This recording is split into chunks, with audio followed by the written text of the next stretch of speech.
What is going on, everybody? It is me, Chavez, back with another Prize Picks video for you today, Wednesday, January 25th, 2023. Currently 1:07 p.m. here in Austin, Texas. That is Central Time. We have a 10-game NBA slate today, and since my last video, Prize Picks has flooded the board with tons and tons of props. Tons and tons and tons of props. So I already have my eye on a few people. Did my research this morning, and I want to share my insights with you. And we'll conclude this video with a quick recap over yesterday's plays. And yeah, that's it. Let's get it going. Hope everyone is doing well today. I wanted to start the video off with just some quick around the NBA type of news. So just some things to keep in mind in case you were looking to play these players tonight, or if you were looking to target these games tonight. Anthony Davis and Rui Hachimura for the LA Lakers are set to play tonight. Davis back from his injury. Hachimura coming over from the Washington trade, set to make his Lakers debut. So what that does to the starting lineup, I don't know. What that does for the playing time of Thomas Bryant and Wayne and Gabriel and the demand on LeBron James, I'm not sure. But just keep that in mind if you're going to target that LA game, and just remember that those two bigs will be in the lineup tonight. Bobby Portis is set to miss some time. He has an MCL injury, so he's not playing tonight. Does this open the door up for a bigger role for the likes of Pat Connaughton, Brook Lopez? So again, if you're looking to target that Milwaukee game, just keep that in mind. Portis will not be in the lineup, and how that impacts the bench and the rotation and all those things. And then a few questionable tags today. Joel Embiid, Rudy Gobert, questionable. Those are probably the biggest names on that list in terms of how that's going to impact the whole game, pretty much. And then James Harden off the injury list, and he is playing. He's actually up on the board today. So just keep those things in mind if you were looking to play any of those players, or if you're wanting to target any of those games. So let's start this off. Let's do this. So the first player I want to talk about is Fred VanVleet over 20.5 points. Let's talk a little bit about why I like this play so much. And as I was doing my research, I had to double check a couple of things because some of these numbers are insane. So first of all, 20.5, extremely doable for Fred VanVleet, who loves to shoot the ball. So over the last 10 games, he's giving you 22. Over the last 5 games, he's giving you 26. And then against this Sacramento defense back in December 14th, he put up 39. So let's focus on the numbers that we have here, a little bit more relevant. Let's dig into how he's actually scoring, because this is crazy to me. So what I did is I scrolled all the way down here, and I checked out his minutes played. He's giving you tons and tons of minutes. So when he's on the floor, he's producing. So that's not a problem. So as long as he's getting his 35, 36 minutes a game, you're good there. Secondly, check out the freaking the 3-point attempts he's taken per game here. 8 over the last 10, 9 over the last 5, and then 8 against that sack defense. 14, 9, 9, 7, 2, 6, 13, 12, 6, 8. Better than that, though. Better than that. I don't know. Can I enlarge my screen here? Yeah. Better than that. Check out his percentage. So 4 out of 14, 3 out of 9, 4 out of 9, 2 out of 7, 5 out of 13, 6 out of 12, 4 out of 6, 4 out of 8. Why is that important? Well, each one of these is worth 3 points. So 12 points coming from threes, 12 points coming from threes, 18, 15, 6, 12, 9, 12. So a lot of his points are coming from the 3-point shot. His number today is 20.5. And then check out his free throw attempts per game. He's giving you roughly 5 trips to the line per game. 11 against that sack defense, man. If he can give you 5 free throw attempts and make them all today, that's 5. And if he's going to average basically 8 shots from behind the arc today and hit 3 of them, 4 of them, that's 9, 14, or that's 14, to 16 points coming from just those two things. More interesting, though, is what he's done in the first half. So check out what he's been doing in the first half. And then scroll on down to what he's doing in terms of, well, check out his minutes too. 18 minutes a game in that first half. Or 18 minutes in the first half per game. Check out what he's doing in terms of shooting the three. So over his last 10 and 5 games, he's shooting it 4 times. He's taken 4 3-point attempts in each of those contests. He hits 2, he hits 3, he hits 3, he hits 2, he hits 1. So an additional 3 points, 3 points, 3 points, 6, 9, 9, 6 in the first half. I think it's possible. I think it's highly possible that Fred VanVleet can hit his 20.5 point prop in the first half. I do think that's possible. If his threes are falling, I think he hits this number by halftime. I really, really do. So keep that one in mind. But I like his full game point prop, 20.5. Next player I want to talk about is Alperen Sengun. So we rolled with Mr. Sengun a couple days ago, and he did not come through for us. And I want to pull up his game log here so we can take a deeper look into why. So the biggest change to that game, since they played the Minnesota Timberwolves 3 days prior to that, was the absence of Rudy Gobert. Rudy Gobert didn't play in that Saturday game, and Sengun put up a monster stat line. Gobert came back, and Sengun put up a fairly decent PRA line of 35, but didn't come close to sniffing his fantasy line whatsoever. So let's take a look at what Sengun has done with PRA, because that's the closest we can get to fantasy on props.cash. So 54, 42, 42, 35. So these are the 2 Minnesota games with Rudy Gobert, or excuse me, without Rudy Gobert, with Rudy Gobert. Big difference. Biggest drop though, check out his points. Scored less points in that game without Gobert than he did with Gobert. So 19 and 21, but still pretty consistent. Assists, 7 and 7. The biggest fall, though, is his rebounds. With Gobert in that lineup and without. So without Gobert, he put up 16 boards. With Gobert in the lineup, put up 7. So needless to say that if there is a solid defending big man opposite of Sengun, he's going to struggle on the boards. Plain and simple. However, look at the games where he crushed it. LA missing big man presence for sure, put up 15. Charlotte missing big man presence for sure, puts up 12. You know what he did against Gobert here. Utah doesn't have a legitimate big man opposite of Sengun, crushes it, right? So I like his PRA tonight. I really do. But keep in mind, the Dallas Mavericks just played the Washington Wizards, and Dwight Powell drilled their ass. Dwight Powell drilled their ass for 9 rebounds, and even more impressively, 22 points. Dwight Powell put up 22 points against this Washington Wizards team. So I like Sengun's over on the 36.5 PRA. Rockets will be without Kevin Porter Jr. tonight, so one less person on the floor to take the ball out of Sengun's hands.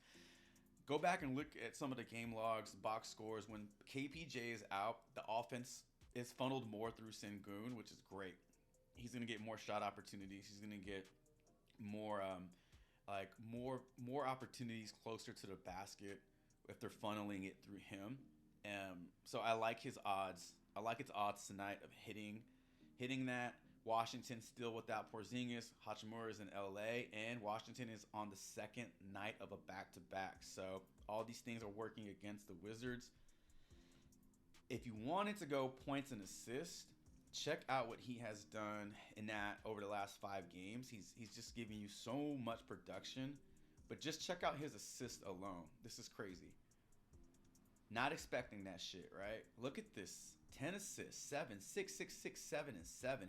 His assist line tonight over on Prize Picks is set for 5. It's set to 5.5,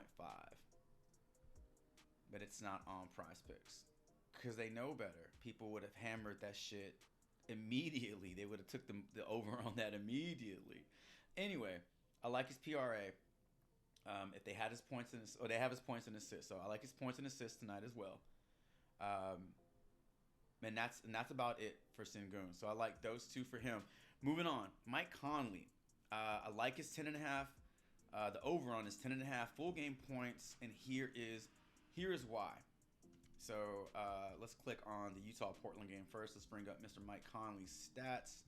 Click on over 2 points, and I just want to draw your attention to what guards have been doing against this Portland Trailblazers defense. Now, in the last 8 games, the Portland Trailblazers have seen 34 different shooting and point guards. 34, right? You have 3 to 4 per team.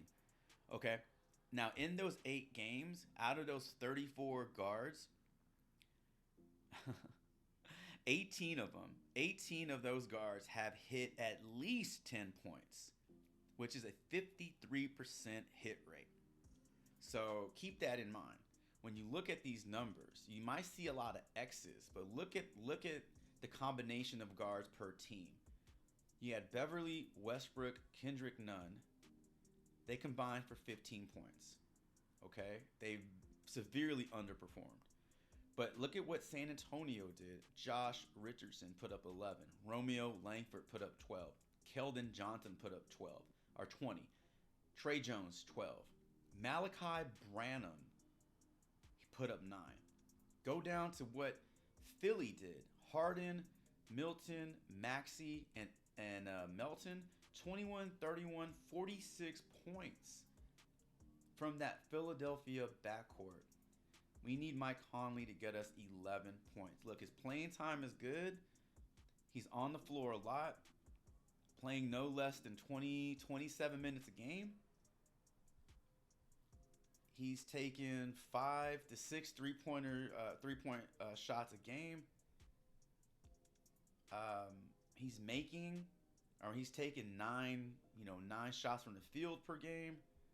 He's getting to the line a few times a game. He's not in foul trouble, so he's going to stay on the floor. I just like his point prop. I think it's at a good place. I think we should look into taking the over on this. And look, he's been doing it over the last 10 games, 6 out of the last 10, and 4 out of the last 5. So Mike Conley over on his 10.5 fantasy points. All right, moving on. So we talked about Sengun, we talked about Conley.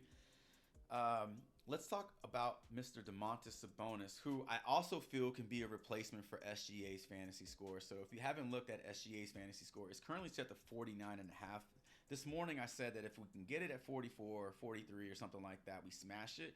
49.5 is a really, really big number. I think it's just a lot. It's going to be a lot for SGA to have to do by himself in order to get those numbers. He doesn't contribute across the board, as much as you think. He's really he's score heavy, score driven in terms of facilitation and grabbing boards. I think there's a little left to be desired there. So over the last 5 games, you can see his rebounding is not that great. His assist, if he's scoring 30 points a game, he's not dishing the rock, right? So he's either scoring a lot of points or he's getting you a lot of assists, but he's not really doing both at the same time. And then his fantasy point set to 49.5. So I'm going to pass on that one, but I do think Domantas Sabonis can be a good replacement for it. But let's talk about his points and rebounds prop. Going over to Toronto and Sacramento and clicking on Sabonis. All right, so points and rebounds for Sabonis. Over the last 10 games, he's giving you 31.7, and over the last 5, he's giving you 30. But versus this Toronto defense, he's putting up 41, and they last played on December 14th. So let's take a look. His points and rebounds currently set 32. He's giving you roughly 32 over the last 10, 30 over the last 5. Well, why do I still like this? Well, let's find out. So we go down to what centers have done against this Toronto defense. Julius Randle put up 42. The combination of Al Horford and Robert Williams, they split time in Boston, 18. Brook Lopez gave him a good game, 20 points and rebounds, but then Randle hit him up for 36 again. Mitchell Robinson in the same game hit him up for 19 points and rebounds, and then Plumlee on back-to-back games hit him up for almost an average of 30 points and rebounds. That's a lot of production. Sabonis is getting his time too. He's playing roughly 35 minutes over the last 5 games, 36 minutes over the last 10. So he's giving you plenty of time on the floor.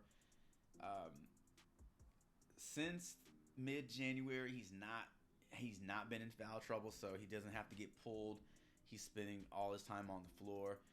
He is the number 2 option on that team, 1A and 1B with him and Fox. So a lot of the offense gets funneled through him. So keep that in mind as well. If you want to just go over to his actual points, rebounds, and assists, if you like the way that looks better than his points and rebounds, you can actually go with that one. Very, very similar production. All the stuff I just said about his points and rebounds applies to his points, rebounds, and assists, but check out his assists. Much like Sengun, this is a little surprising, right? And 10 assists over the last 10 games, 12 over the last 5. That's crazy. Now, he's kind of like a hybrid big, so like a forward center. He's just not like a traditional big, but that's still very impressive. So if you want to go as PRA, you can do that. His points and assists look real good too. So if we can find his points and assists on Prizepicks, that might be another route for you to go. Points and assists current. So it does this. It will correct my spelling.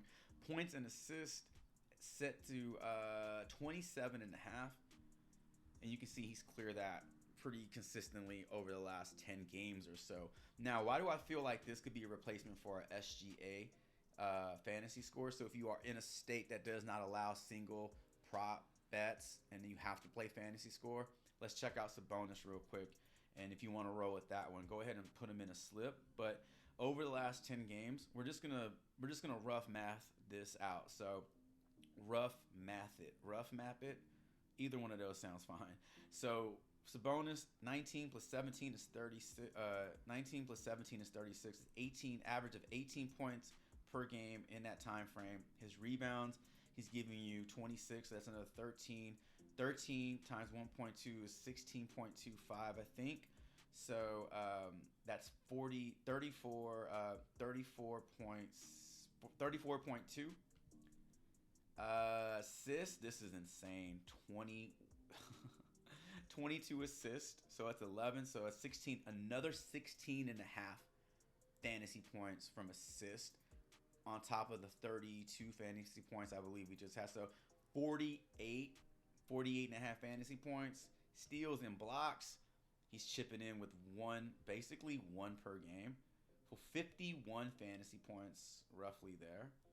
So can we just say 52 fantasy points over the last 10 games? And then, now this is kind of where it gets a little dicey, because he is turning the ball over a little bit, giving you 4 turnovers a game. So we said 50, what did we say, 52 fantasy points? Minus those 4, that's 48 fantasy points. Minus another one, for good measure, is 47 fantasy points. Sabonis' fantasy points today are set at 46 and a half. Do you like it enough to play? If you like his points, his rebounds, you like his assists, you want to go throw him in a fantasy score prop, you can do that. So I think Sabonis over on fantasy points is a good replacement for our SGA fantasy. So just wanted to share that with you all. Moving on. One more player. Ja Morant over 28 and a half full game points. So going over to points and scroll on down and find Mr. Ja Morant. Now, his 5-game log looks terrible.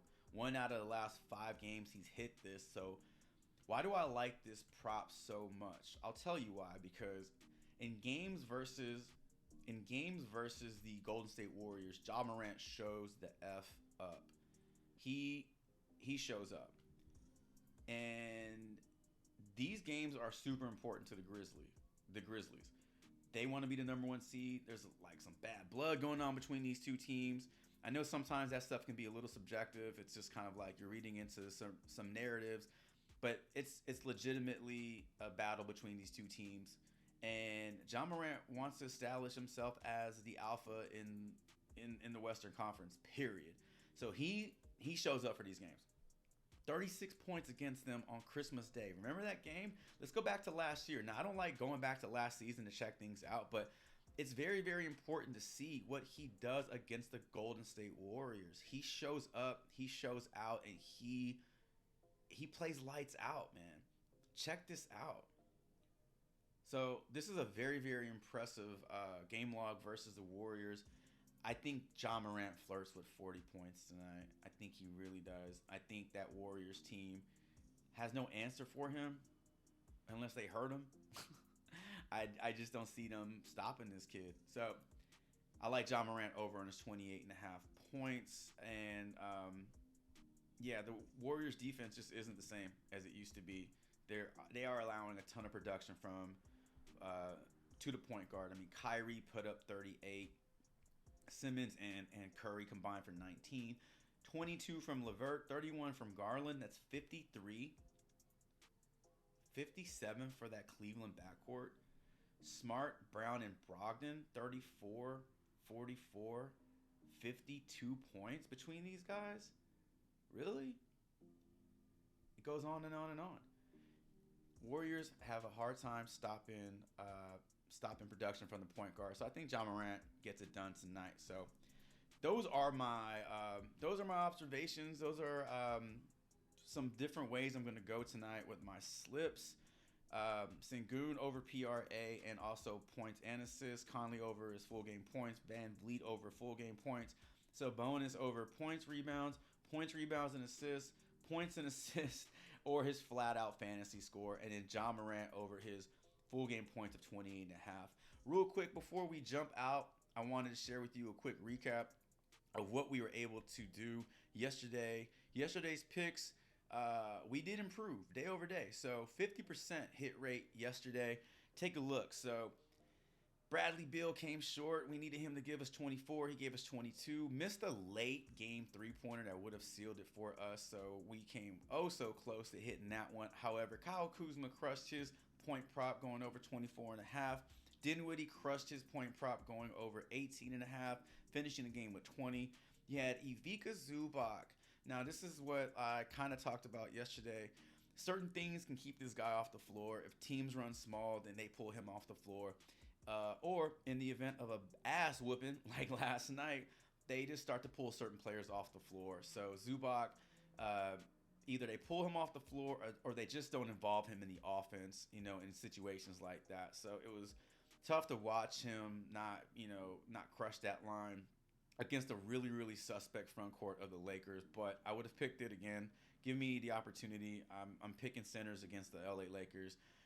Well, maybe not so much anymore now that AD is back. But while he's out, I think you target that weak front court of the Lakers. And then very, very disappointed in Daniel Gafford. He was right there with 9 points and then fouled out of the game. So we are battling some foul trouble with these picks, and nothing you can do about that. Fouls are part of the game today. So unfortunately, Daniel Gafford came up 3 points short of his prop, and we needed him to give us 12. He gave us 9. But 3 out of 6 on the day. I'll take it. Tonight we're looking to improve that. Hopefully we can get a clean sweep in the books, and that would be amazing, amazing, amazing. And that's going to do it, ladies and gentlemen. Thank you so much for stopping by the channel and checking this video out. Do me a favor, drop below in the comments your favorite player prop on the day. Who do you have your eye on? Also, let me know what you think about my props. Do you like them, hate them? Either way, I'd like to know where you stand. Thank you once again for stopping by the channel and just chilling out with me for a few minutes today. And best of luck to you if you tell any of these plays. Best of luck to you. Hopefully, we see each other in the winner circle tonight. And until my next video, Chavez is out.